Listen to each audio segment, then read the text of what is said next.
Hi guys, Rebel here, back with another video, and I've got a display. First thing I try, yeah, something new. Okay, so it is Comic Book Wednesday. Today I'll be reviewing the past 2 weeks worth of comics. I haven't done one in 2 weeks, so I'll be reviewing last week's and the weeks before, because that's how we roll on the Rebels channel. So starting with comics from 2 weeks ago. Now luckily I only had 3 books from 2 weeks ago. So jumping in guys. First off, Guardians Team Up issue 6. In this issue we see the team up of Gamora and Nightcrawler. Now in this issue it mainly focuses on Nightcrawler at the beginning. He's in a tournament on a foreign planet and he's winning without killing, and people don't like that. They're like, no, you must kill your opponent. No, I've just beaten him without killing him, so screw you. And in the final it comes down to Gamora and Nightcrawler, and they're fighting away, and in the commentary booth is the current champion of this tournament, who you find out is a murderer. And the plan was entirely for Nightcrawler and Gamora to capture him, and because there is a bounty on his head, to capture him and just ship him off to whoever wants him.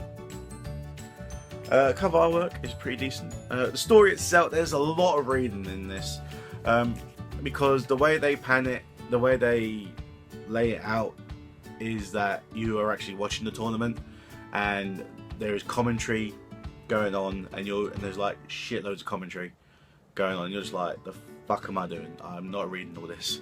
I ended up reading all this, but it was an okay book. It wasn't the best in the world, but if I was going to give this out of a 5-star rating, I'd give it a 2. Wasn't that great. So that's Guardians Team Up issue 6. Next comic we got Secret Wars Battle World issue 2. If I remember rightly, the main story of this is that they are in the fighting pits. Oh yeah, I remember that. Yeah, they're in the fighting pits, where different champions come to fight, and the main champion is General Thunderbolt Ross, who is War Machine, as you can see there on the cover. And he is on a mission to find his daughter's killer. He is still Hulk hating, as always. And so he just goes through this tournament, again another tournament, and he gets told that, oh, this person killed your family, so he kills them, and it's like, no, you killed my family, and there's big confusion and blah blah. And then the second half of the story focuses on Blade, the vampire killer,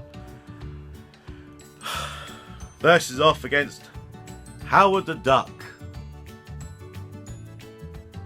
Howard the Duck. And they must team up to face Count Duckula. I believe that's his name, or Dracula the Duck, or something along them lines. It's a terrible book. But my good pal, Mr. Manu89, told me that this is really rare because he can't find it anywhere. But again, I'm going to give this a 2 out of 5 because it is terrible. Absolutely terrible. The Blade versus Howard the Duck is very, very Disney-like. Very Disney-like. I mean, come on. That's just screaming Disney right there. Terrible. And then the last book for that week was Secret Wars 3. Now, if you remember right from my previous video, I said, is this Doctor Doom the 616? Does he know of the previous life? And we find out that he does. We find out that not only Doctor Doom, but Doctor Strange as well, his right-hand man, they are them versions of the 616, and they are indeed the creators of Battleworld. And what we also know is that 8 years have passed since the incursions, and Doctor Strange is now, he's had to, like, what we know is that he actually had the lifeboat from 616 hidden in the land of Agamotto, whatever it is you call it. And he's taken the four there who opened the 1610 life raft, said, open this life raft like you did before, and he's like, okay. And then out comes all the heroes of the 616 that was saved in the life raft. And so they've come out and they were like groggy and everything. You got Star-Lord, Female Thor, Captain Marvel, blah blah blah blah, and they were like, hey, what's going on? What's going on? Like, to them, time hasn't passed. The 8 years that passed of Battle World, nothing has passed on the life raft. They just think, oh, it's just happened. So they have literally been frozen in time on the life raft. And so Captain Marvel's like, are you Doctor Strange? And he's just like, yes, I know you're Captain Marvel, but are you my Captain Marvel? And then Black Panther comes out like, Steven! And does this whole Illuminati chant, and like Steven, and then Doctor Strange like does the Illuminati chant back, like, Black Panther, oh my god, read! My friends, my friends! And then SpiderGwen comes out, and Miles, Doctor Strange found Miles on the 1610 life raft beforehand, and Miles is like, Peter, is that you? He's like, Miles, is that you? He's like, Peter, Miles, hey, happy reunion. And so Doctor Strange is then explaining what happened to Battle World and the incursions and who now rules it, and then like the heroes are like, oh my god, this is really happening. At the end, you come to the Cabal, and like I think it's Namor or something saying, oh, we must like do this, we must do that, and Thanos is just there saying, no, just wait. No, why wait? Because they'll come to us. And the Thors, all the Thor Corps are like them flying over them, like, see, told you. I hate Thanos. He's such a cocky bastard. But I do love this cover. You got, you know, Mr. Fantastic's in the middle, good side, bad side. Hey. So I'm really loving Secret Wars now. Now it's starting to build up some steam, because in issue 2 we knew fuck all was going on, absolutely fuck all. But now we're getting to some juicy goodness, and I cannot wait for issue Thor. Thor. Can't wait for issue 4 to come out. Even though there's big, massive delays going on at Marvel right now, and I have no idea why, but gotta love it. So that was all my pickups from 2 weeks ago. Next we're going to go into a special delivery I got this week, which was the Secret Wars 1, the J. Scott Campbell variant. I pre-ordered this, I think, back in March, and it's only just got to me. There's been big fuck-ups with the company that have been like doing the variants in the UK, just been getting them in, and I've only just got this. Like I said, this is Secret Wars 1 variant. Issue 3 came out 2 weeks ago. And I mean, even ask Mark Newton, the trouble he's had. But not only did I get this, I got a full refund as well, so result! Do love me a bit of J. Scott. But you know, these Renew Your Vows variants can't get for the love of money. The 1 of 50 variant is amazing. The jscottcampbell.com variant is amazing. The Renew Your Vows San Diego Comic Con exclusive is amazing. And I know for the love of God to me, I'm not going to get any of them, which hurts my soul. I'm like dying inside, because I love my J. Scott. Okay, so going on to last week's pickups, there was quite a few from last week. I think there was 9 in total. So, you know, Secret Wars is in full swing now. So first off, we're going to go with Angela, Witch Hunt. Oh, 1602, Witch Hunter Angela. This is really hard to follow. I'm not even going to lie, guys. So obviously Angela, you know, one of my bays. She's like in 1602. She's a witch hunter, hence the title, Witch Hunter Angela. Sarah is with her on this, I think, or she's trying to find Sarah. It's really complicated. And she's practically just going around hunting witches of the kind. And there's like a big mystery of some kind she has to solve, and I'm not really giving a good explanation because it was just really hard to follow. I might have to give it a second read before the issue 2 comes out. Oh my god. So just on the difficultiness of reading this, I'm going to give this a 2 out of 5. I'm not really doing really well, guys. Sorry about this. Next, we got Inferno issue 2. Now, I'm actually loving this story of Inferno right now. So, Colossus and his team of X-Men have gone with the Goblin Queen, Rat Queen, something, I can't remember what her name is. And she's promised him, you know, if I will help you, you can lead my armies to help you find your sister, to rescue your sister, and I want nothing in return. And obviously Colossus is just he's eating that up, and she has provided him with a demon arm, as you can see in the cover there, because his arm got destroyed, or it was hurt by some of the demons. And she has granted him Illyria's sword, this sword here, which is quite, you know, iconic to the character of Illyria. Big fuck off sword, you know. She's like, she's had it for all these years, and she's like, this is your sister's sword, soul sword. That's it, soul sword. And she's like, oh, if you kill your sister with this soul sword, it will release her demon, and you will save her. And he's just like, again, eating this up. But it's all a ruse, because she wants the demon throne. She wants to control the land of Inferno. You're like, no, what's going on here? But you know, you really feel for Colossus in this, because you know it's your sister, and you know you want to save your sister, but your sister's possessed by a demon. So what the fuck do? You know, so you try and like you shake hands with the devil. Is practically what's going on here, without him even knowing. But you know what? I'm really enjoying this, so I'm giving this a 4 out of 5. Next, we've got SpiderGwen issue 5, and this is the last SpiderGwen issue before the reboot. Thank God, I'm officially dropping this title. It sucks. It sucks. It sucks. It sucks. Honestly, it sucks. Right? So 5 issues in, the artwork is terrible. It gives me a headache. There's been no story progression. That gave me a headache. This story focused on Felicia Hardy and the Black Cats, which is a band. So in this reality, you got Mary Jane. No, you got Mary Jane's, which is a band led by MJ, and then you got Felicia Hardy and the Black Cats, which is their rival band. The hell is going on? And then you got Matt Murdock, who's a villain in this. Yeah. The fuck's that about? I'm dropping you. You're shit. I can't stand you. You're annoying. This book gives me a headache. So I'm going to give this a 1 out of 5.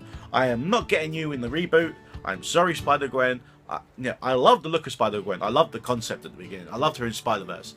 The solo book, terrible. Absolutely terrible. Do not pick it up. Next, we're going to Silk issue 6? 5. Issue 5. Okay, so main focus on this again is Black Cat. Right, so Silk. The main story focuses on Silk. Right, the subplot is that she's trying to find her family, who disappeared somewhere between her getting locked in a vault for 10 years, and now she wants to really try and find her. Well, find them. But in the meantime, she has to deal with Black Cat, who is a villain. Yes, and apparently that's all Spider-Man's fault. So what we learn is that Black Cat has kidnapped the daughter of the villain that Silk helped in the previous issue, who she refers to as Pokemon Dude. Yeah, because she wants to catch him. And so now Silk feels responsible for his daughter getting kidnapped, so now he has to help him get her daughter back. But to do that, she has enlisted the aid of Spider-Man. Yeah. So they infiltrate the base where the daughter's being kidnapped. She saves the daughter. They get away, except Silk. Silk doesn't get away. No. So Spider-Man takes Pokemon Dude and the daughter away to safety. Silk stays behind. Here comes Black Cat. Hey, you're not fit anymore.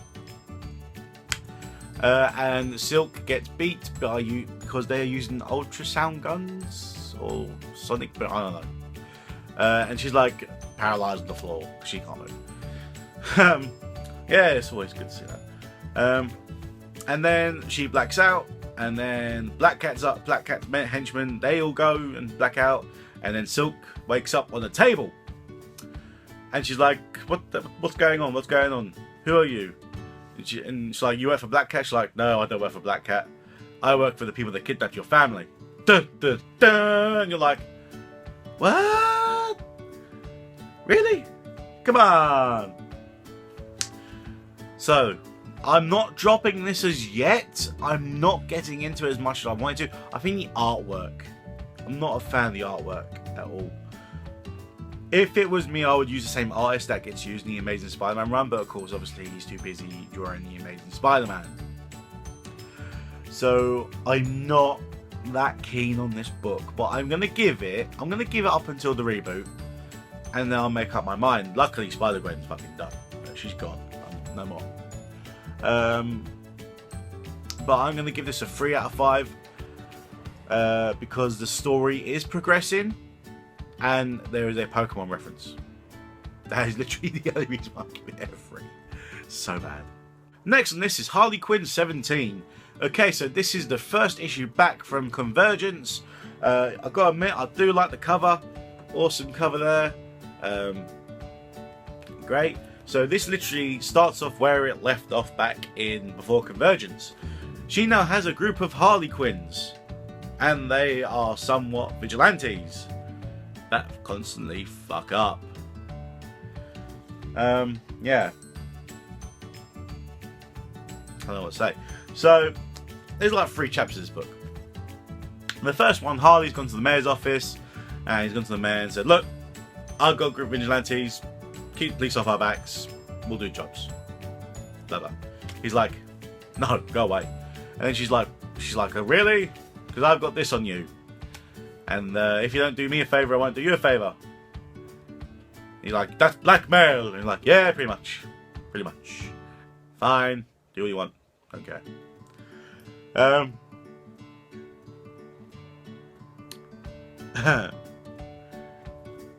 Oh, I see what they've done now. I just forgot this. Second part of the story is that there is a fisherman. There's a fisherman on the boat, and he is fishing seaweed. He's like, "I'm going to taste some of this seaweed straight out the ocean. That's normal. I eat seaweed out the ocean all the time." But apparently this seaweed was mutated seaweed, and he is turned into Popeye. Believe it or not, he genuinely, it looks like evil Popeye. I'm not even going to lie to you. I'm going to show you the page. There is evil Popeye in this book. Where is it? Where is it? This is silly. There, look. He eats seaweed and becomes evil Popeye.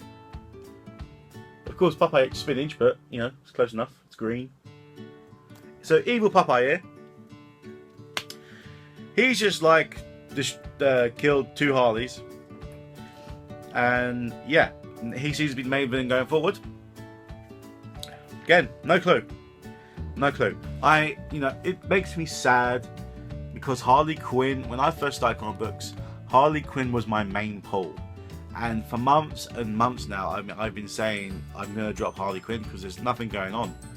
There's literally nothing going on in ever since issue 1. Nothing's gone on in Harley Quinn. It's just her fucking up. I'm just like, how is this like one of DC's main,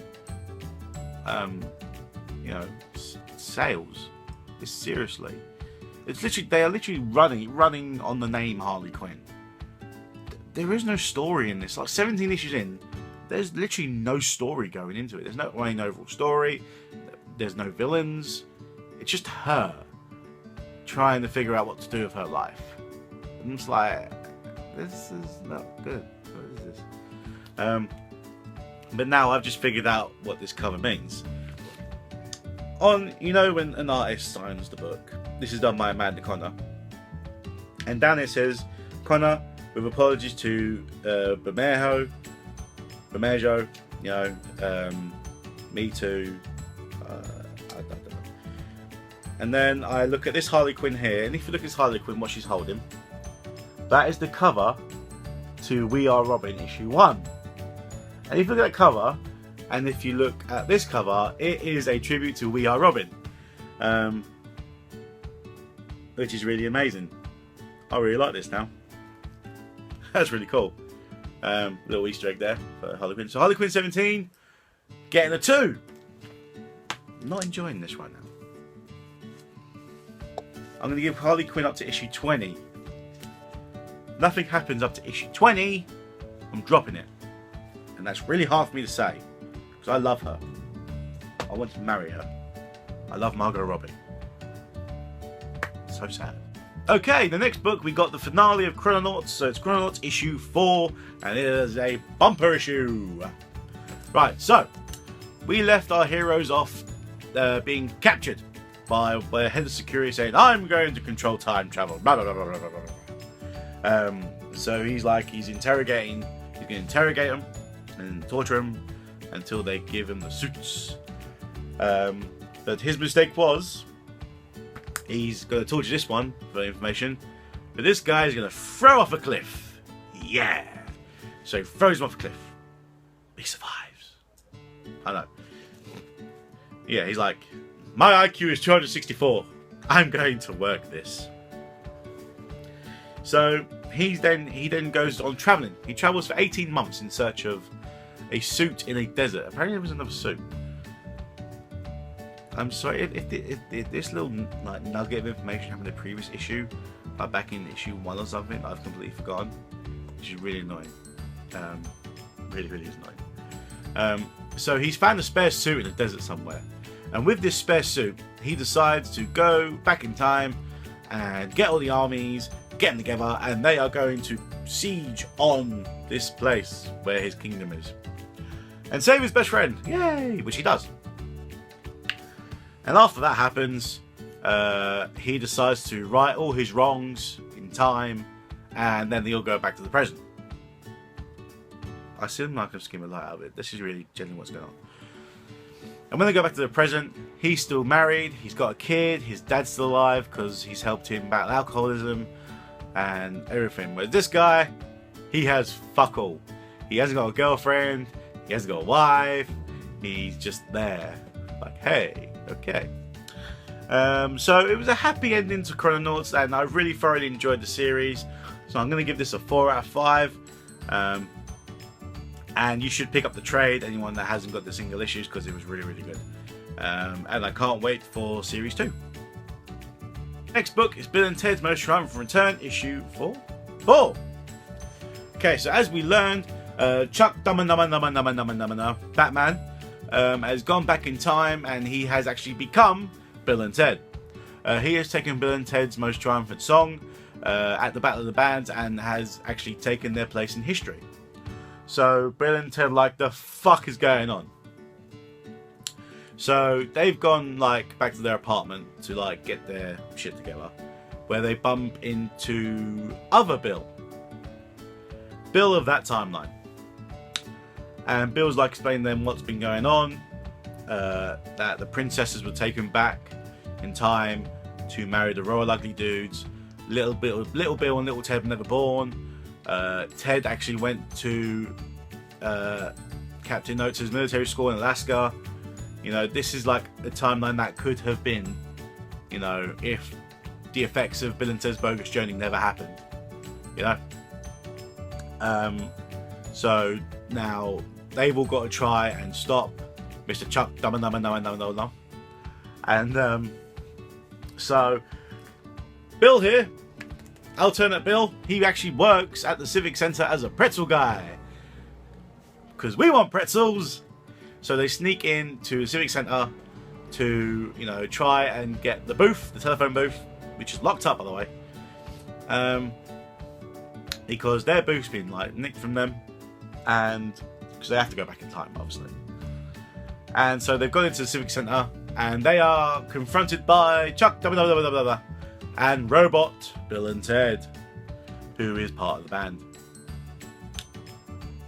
So they manage to get into the booth, and they're panicking because now the booth's actually been shot to shit at this point.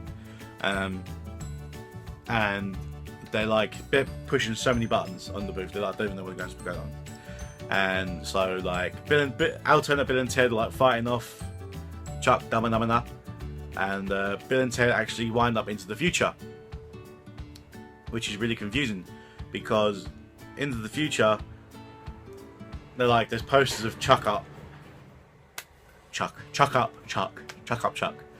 and he's worship me, blah, blah, blah. And Bill and Ted is hang on, if we're in the future, isn't he supposed to be dead? because if he's back there and we took the booth, then this makes no sense. And so you're just left with that big cliffhanger, and you're like, the fuck's going on? This makes no sense. But I'm really loving this story so far, and I would have loved it if they actually made this into a movie. So 2 issues to go on Bill and Ted's Most Triumphant Return. I'm going to give this again a 4 out of 5. The last book of last week is, there's another Secret Wars tie-in. It's Spider-Verse issue 2. Now, last where we left off, SpiderGwen had found Spider-Ham, and so she's had to save Spider-Ham, and what am I saying? And while she's doing that, Mr. Osborn walks in, and he's like, "Hey, you there? Hi." And she's like, "Right, so I need to try and kidnap you right now because you've obviously got information that I need." So she tries to kidnap Mr. Osborn while saving Spider-Ham, and it's not working out because there's like guards everywhere. So she's then thrown Osborn out and saved Spider-Ham. And then she is confronted by Spider UK, Spider India, the other spiders, Spider-Man Noir, and they're all like talking to her about how they're interconnected, how they all seem familiar. So what we learn is that Doctor Doom has actually, cut corners in making Battleworld and changing people's memories, because quite a few people in the Spider-Verse, they're kind of like thinking, hang about, this ain't right. We know each other here. What's going on? This all seems so familiar. And so like they're all talking like, like they're friends and we're going to get the band back together. There's actually a line in this. And they all need to go and confront Osborn. So this is actually quite a decent little read. It just shows you a bit more about Battleworld, about how Doctor Doom is really just, a knobhead. And I'm really looking forward to see where this goes. So again, I'm going to give this a 3 out of 4. 3 out of 4? 3 out of 5. 3 out of 5. And yeah, that's that. So that's that for this week's pause, guys. Well, last week's pause and the week before that. I hope you enjoyed this video. This video is actually running just under half an hour long. Wow. I didn't know I could jabber so long about comic books on my own. That's usually a job for the comic book gents. Oh well. So again, I hope you enjoyed this video, guys. Remember, this Friday, it's Top 5 Friday. I've already got some things lined up for that. Chris Finn's already given me some ideas of what he wants to see. So hopefully I'll be putting that up on Friday. So you keep rebelizing those pages. Keep, having a good time. Do what you do. Please like, comment, subscribe. And peace.